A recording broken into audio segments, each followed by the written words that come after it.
31 अक्टूबर 1984 वो तारीख सिर्फ प्रधानमंत्री इंदिरा गांधी की हत्या की तारीख हो सकती थी, लेकिन कांग्रेस देखती रही उसे लोकतंत्र की हत्या की तारीख बनते हुए। श्रीमती गांधी की हत्या में 2 सिख अंगरक्षकों की भूमिका की खबर आग की तरह फैली थी और इसके बाद लगाई गई आग में सिखों को झोंका जाने लगा।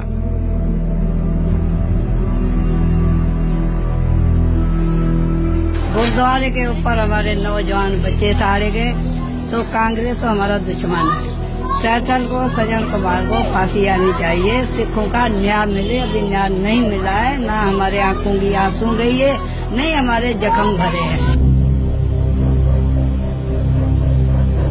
चश्मदीद बताते हैं कि कांग्रेस पार्टी के नेता और कार्यकर्ता अमन के झोपड़ों में आग लगाने के लिए पेट्रोल और सलाई बांट रहे थे। सिखों के इलाके सुनसान होते जा रहे थे।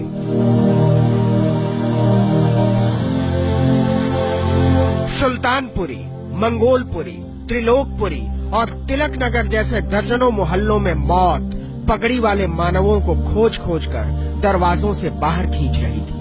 खून का बदला खून के नारे ने कांग्रेस में नई जान डाल दी थी। सुल्तानपुरी में खड़े होकर इन्होंने कहा था, मार दो सिखों को, मार दो इनके बच्चों को, खत्म कर दो। एक बार फिर पता चला कि आदमी सिर्फ आदमी नहीं होता, वो हिंदू, मुसलमान, सिख, ईसाई, बौद्ध, पारसी, जैन या यहूदी होता है। और राजीव गांधी की सरकार ने हिंदू होना चुना था। इस चयन ने हत्यारों को सिखों के कत्लेआम की छूट दे दी थी।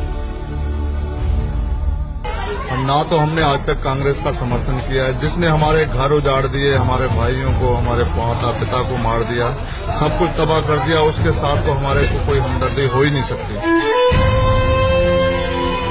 सीबीआई की रिपोर्ट बताती है कि दिल्ली पुलिस ने आंखें बंद कर ली थी। एक दूसरी रिपोर्ट बताती है कि पुलिस के अफसरों की निगरानी में ही सब कुछ होने दिया गया। 31 अक्टूबर 1984 की सुबह 9 बजे से 2 नवंबर की शाम 4 बजे तक दिल्ली में पुलिस और प्रशासन की अघोषित छुट्टी थी।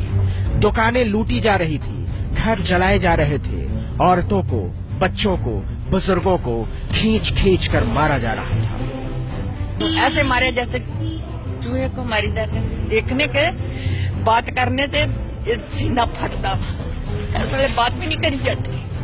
बेशक 20 साल गुजर गए ना, पर आपसे मेरे से बात नहीं करी जाती। 2 नवंबर को सेना बुलाई गई, लेकिन दिल्ली पुलिस ने 4 नवंबर तक उसे गश्त नहीं करने दिया।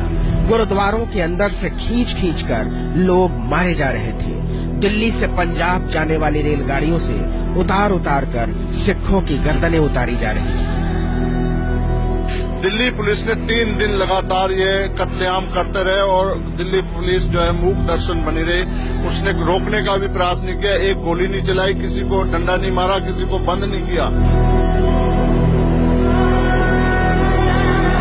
सिखों ने जान बचाने के लिए केश कटवाने शुरू किए, पगड़ी तक उतारी, लेकिन लोकतंत्र के हत्यारे नरसंहार की प्रस्तावना को अंतिम अध्याय तक ले जाना चाहते थे। 100, 200, 500, 1000, 2000, 3000 हिंदुस्तान की राजधानी राक्षसों के हवाले थी।